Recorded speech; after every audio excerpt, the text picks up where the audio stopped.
நேயர்களுக்கு என் அன்பு கலந்த வாழ்த்துதலை நான் தெரிவித்துக் கொள்கிறேன்.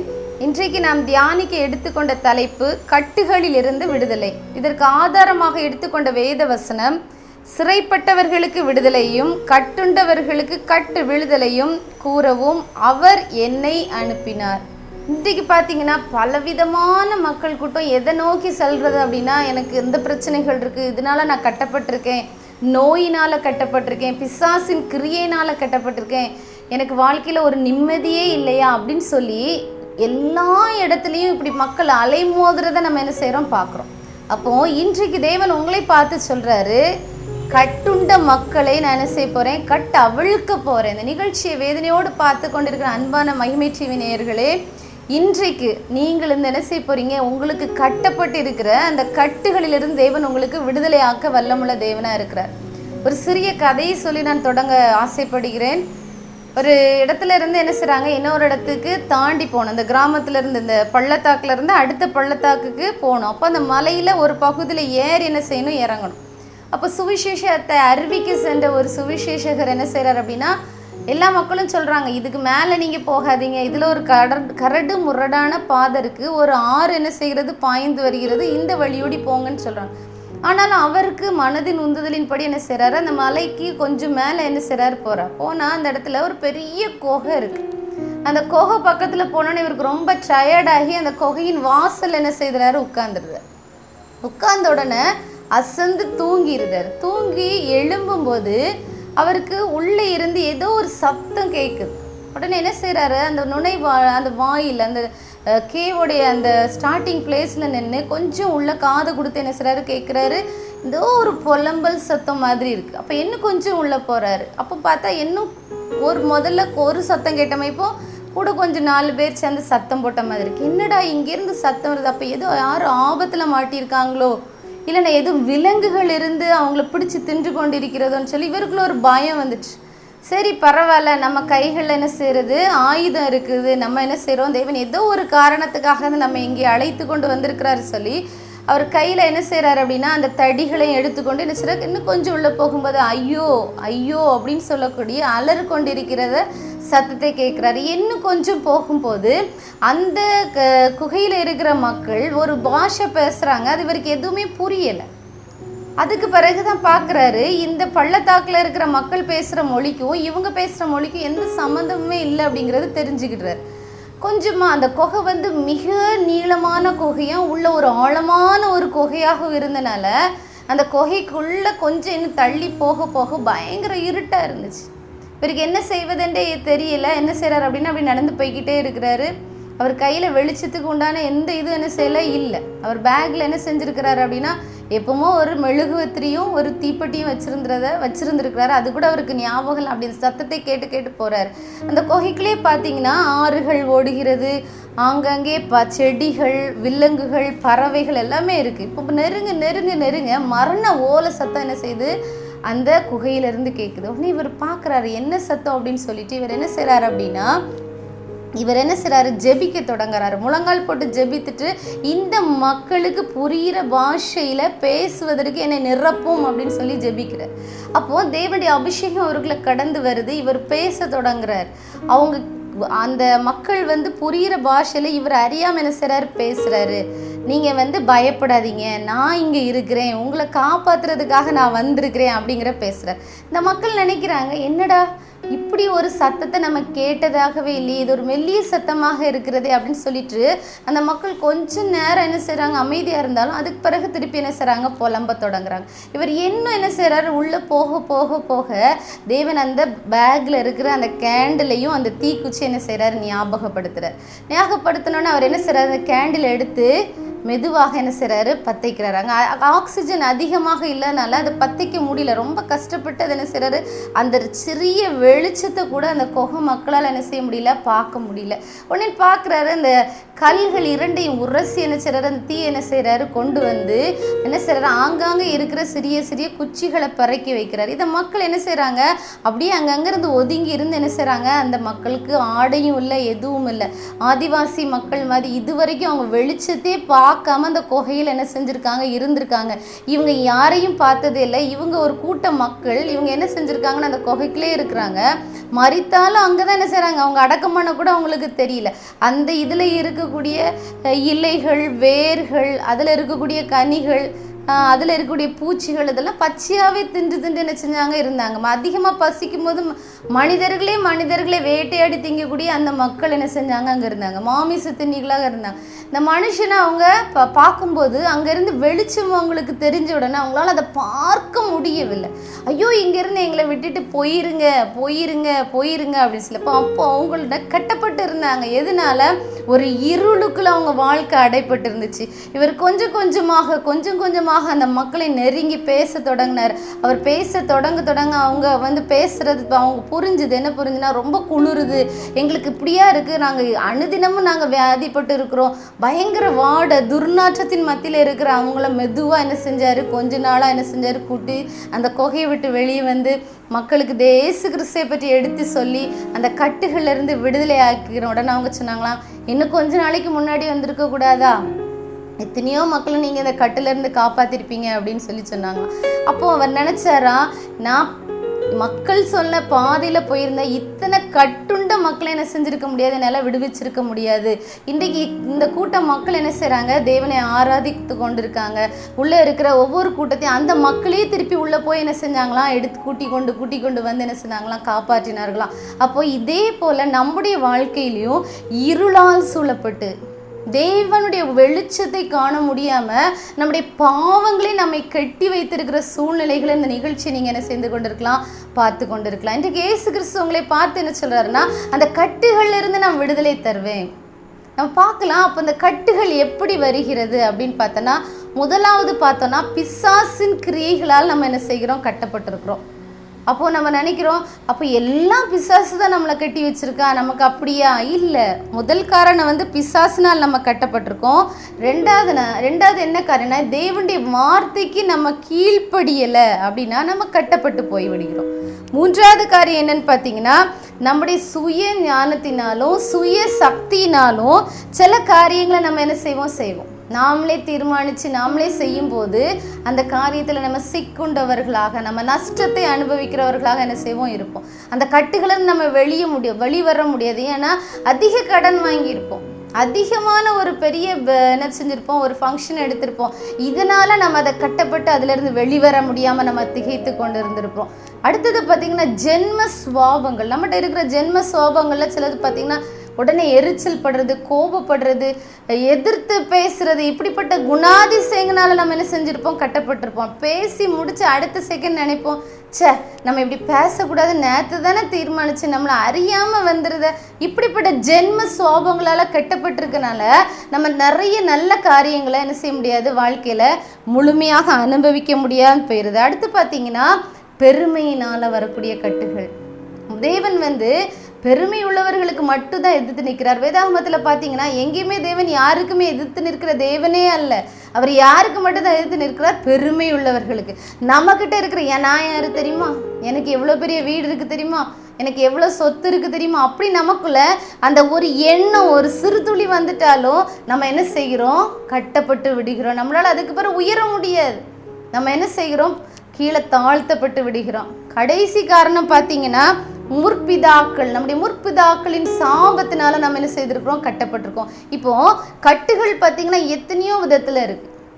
இதில் நாம் எந்த வகையில் நம்ம கட்டப்பட்டிருக்கோம் அப்படிங்கிறத நம்ம யோசித்து பார்க்கணும். பிசாசின் கட்டுகள் தானா, இல்லை நான் தேவனுடைய வார்த்தைக்கு கீழ்ப்படியாமல் இந்த கட்டுகள் எனக்கு வந்துச்சா, அல்ல என் சுய சக்தியினால் சுய இஷ்டத்தினால் நான் எடுத்த முடிவுகளின் நிமித்தமாக நான் கட்டப்பட்டு இருக்கிறேனா, இல்லை எனக்குள் இருக்கிற பெருமையினால் நான் கட்டப்பட்டு இருக்கிறேனா, இல்லை என்னுடைய முற்பிதாக்களின் சாபங்களினால் நான் கட்டப்பட்டு இருக்கிறேனா, இதை நம்ம முதலாவது தெரிந்து அதன் பிறகு தேவனுடைய பாதத்தில் நாம் அமர்ந்து இருக்கும்போது இந்த கட்டுகளிலிருந்து நமக்கு என்ன செய்யும், விடுதலை கிடைக்கும். இன்னைக்கு பார்த்தீங்கன்னா, எங்கே பார்த்தாலும் யாரை பார்த்தாலும் என்ன தெரியுமா சொல்லுவாங்க, அவன் எனக்கு விரோதமாக சேவனை செய்து விட்டான், பில்லி சீனியை செய்து விட்டான், மந்திரம் செய்து விட்டான், ஏவல் செய்து விட்டான், எல்லாம் இருக்கலாம். ஆனால் தேவனுடைய வசனம் என்ன சொல்லுகிறது பாருங்கள். எண்ணாகமத்தின் புஸ்தகம் 23ஆம் அதிகாரம் 23ஆம் வசனத்துல இஸ்ரவேலுக்கு விரோதமான யாக்கோபுக்கு விரோதமான மந்திரவாதம் இல்லை, இஸ்ரவேலுக்கு விரோதமான குறிச்சொல்லுதலும் இல்லை. இப்போ நம்ம தேவனுடைய பிள்ளையாக இருந்து அவருடைய செட்டையின் கீழ் அடைக்கலமாக வந்திருந்தோம்னா நமக்கு விரோதமாக செய்யப்படுகிற மந்திரமும் குறிச்சொல்லுதலும் ஒன்றுமே வாய்க்காதே போய்விடும்.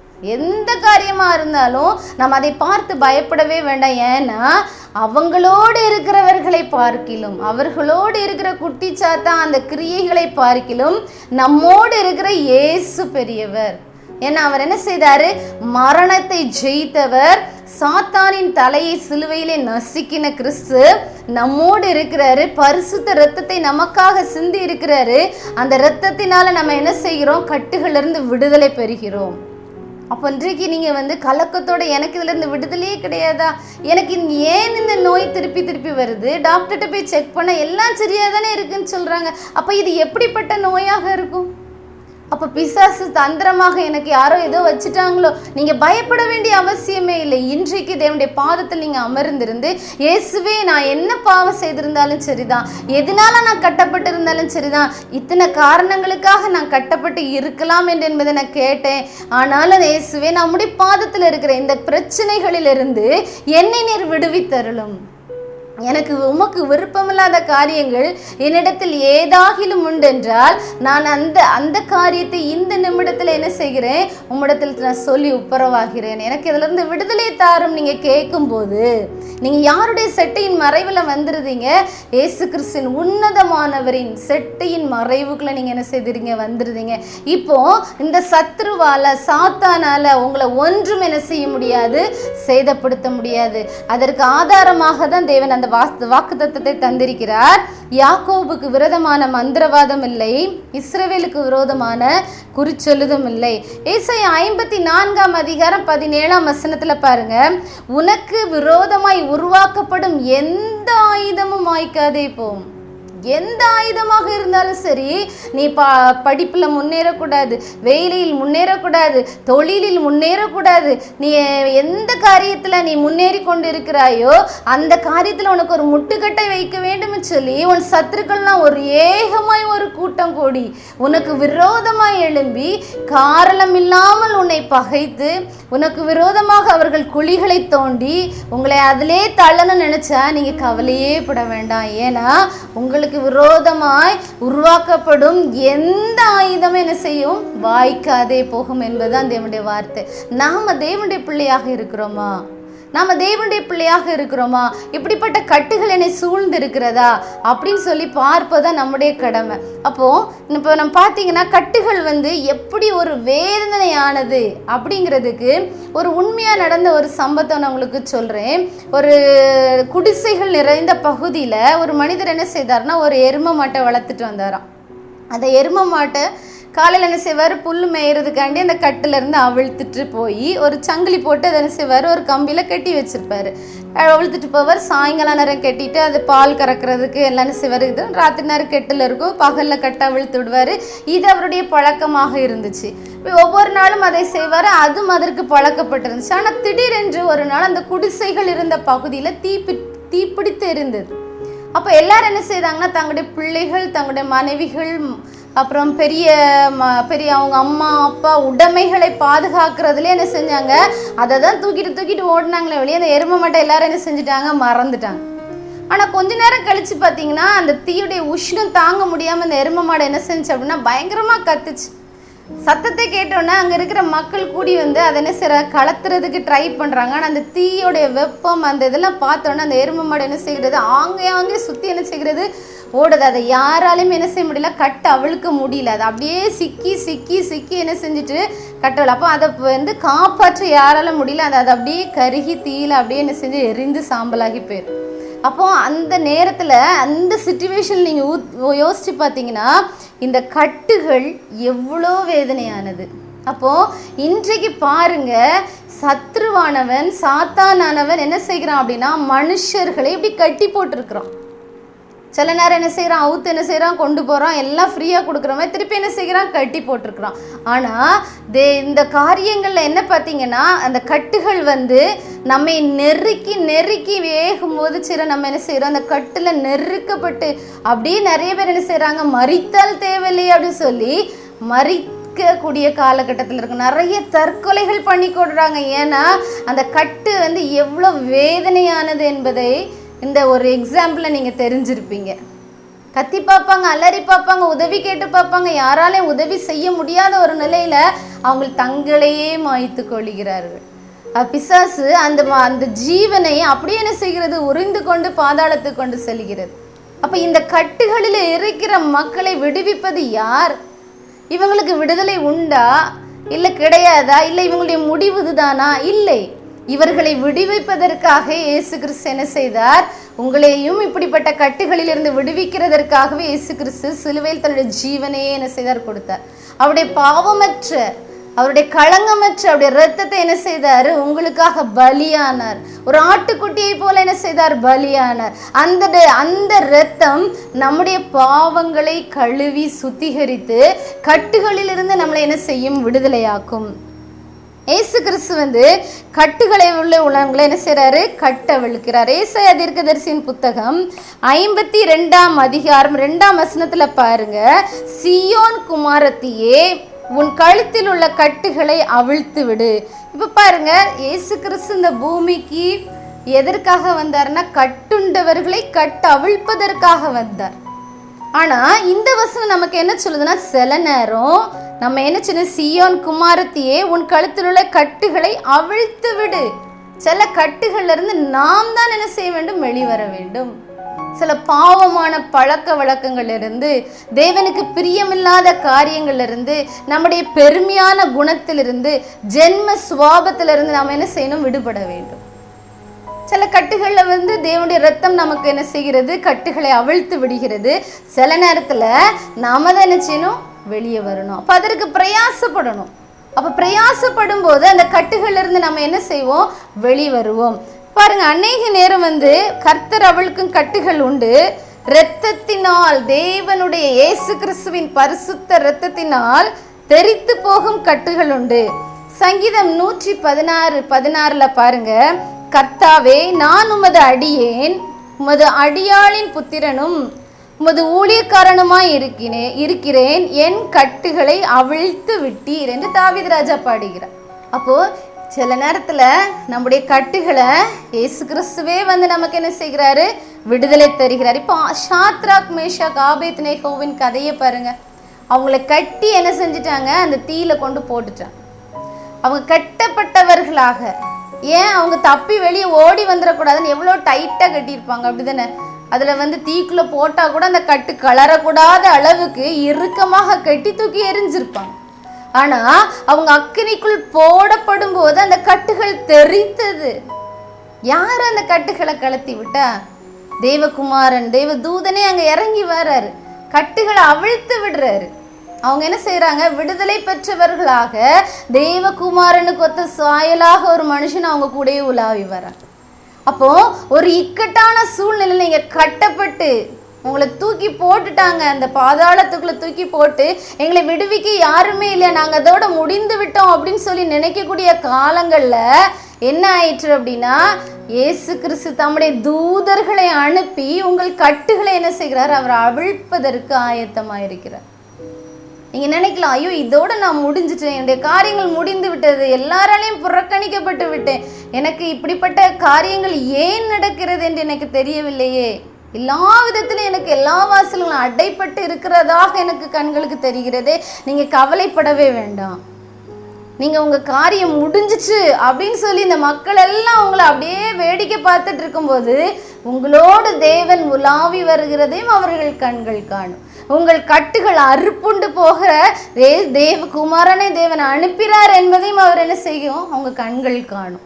இப்போ இத்தனை நாளும் உங்களை பார்த்து ஏளனமா சிரிச்ச மக்கள் இப்ப என்ன சொல்லுவாங்க அப்படின்னா, அவனோடு இருக்கிற தேவன் ஜீவனுள்ளவர், அவன் எங்க போறானோ அந்த கோயிலுக்கு நீ போ, அவன் என்ன சொல்றானோ அதுபடி செய், அப்பதான் நீனும் வாழ்க்கையில் என்ன செய்வ, நல்லா இருப்பா அப்படின்னு சொல்லி எந்த வாயின் வார்த்தைகள் உங்களை இகழ்ந்ததோ, யார் உங்களை தூற்றினார்களோ, யார் உங்களுக்கு விரோதமா எழும்பினார்களோ அவர்கள் எல்லாம் உங்க பட்சத்துல தேவன் கொண்டு வர.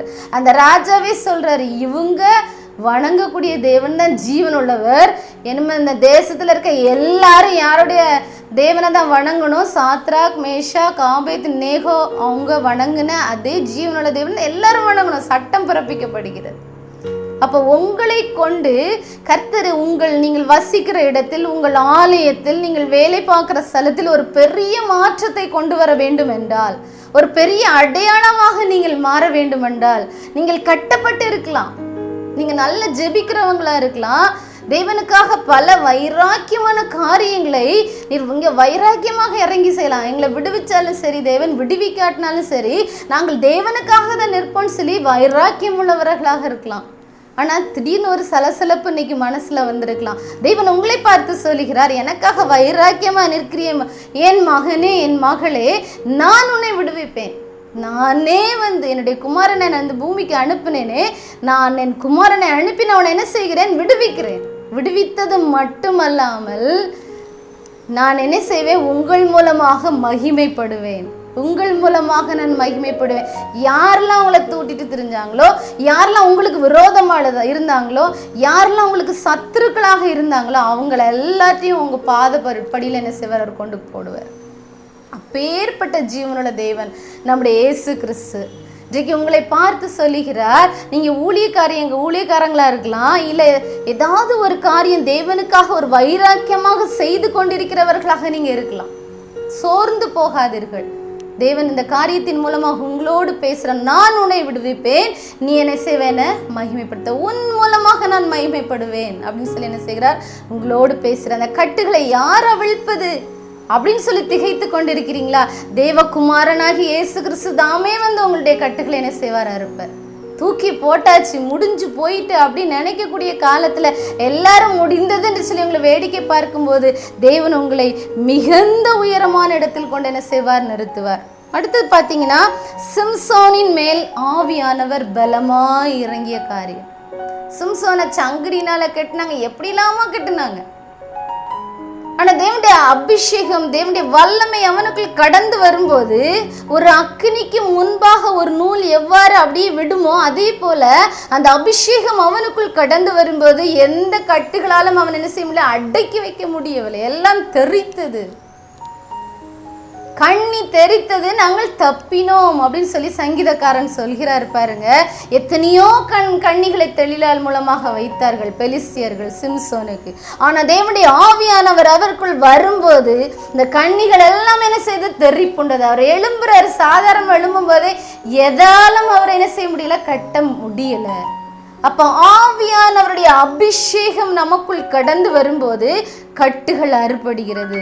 முதலாவது பார்த்தோம், நம்மளை கட்டி வைத்திருக்கிறதை யாரே கலட்டி விடுறாரு? அவரே வர்றாரு, இறங்கி வந்துருந்தார். அவர் வரும்போது என்ன செய்து? கட்டுகள் அவிழ்க்கப்படுகிறது. இரண்டாவது நம்ம பார்க்கிறோம், அப்படி அபிஷேகம், எண்ணிலடங்காத அபிஷேகம் நமக்குள்ள இருக்கும்போது எப்படிதான் கட்டினாலும் பரவாயில்ல, அந்த கட்டுகள்லாம் என்ன செஞ்சிரும்? அக்கினிக்கு முன்பாக ஒரு நூல் அறுபட்டு போறது போல என்ன செஞ்சிரும்? அறுபட்டு போயிடும். உங்க சத்துருக்கள் சொல்லுவாங்க, நான் அவ்வளோ செஞ்சிருக்கேன், அவனுக்கு விரோதமா இப்படி செஞ்சிருக்கிறேன், அப்படி செஞ்சிருக்கிறேன், அங்க போய் செஞ்சிருக்கிறேன், அந்த கோயில செஞ்சிருக்கேன், இத்தனை லட்சம் ரூபாய்க்கு செஞ்சிருக்கிறேன், ஒன்றும் உங்களை சேதப்படுத்தாது. யாக்கோபுக்கு விரோதமான இஸ்ரவேலுக்கு விரோதமான குறிச்சொல்லுதலும் இல்லை, யாக்கோபுக்கு விரோதமான மந்திரவாதம் இல்லை.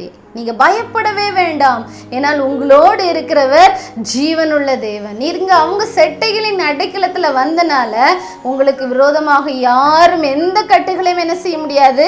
வைக்க முடியாது. அடுத்து பாத்தீங்கன்னா, ஏரோது ராஜா பேதுரு தேவனுடைய சீஷன், அவர் என்ன செய்றாங்க? 2 சங்கிலிகளால கட்டி 2 சேவகர் நடுவிலே என்ன செஞ்சாங்க? காவலில் வைத்திருந்தார்கள். அந்த கட்டுகளை அறுக்கிறதுக்கு யார் வந்தாங்கன்னா, கர்த்தர் தமது தூதனை அனுப்பினார். பேதுரு என்ன செஞ்சாரு? தூங்கிட்டு இருந்தார். அவரை விழாவிலே தட்டி எழுப்பும் போதே அந்த கட்டுகள் என்ன செஞ்சுட்டு? அறுபட்டு போயிடுச்சு.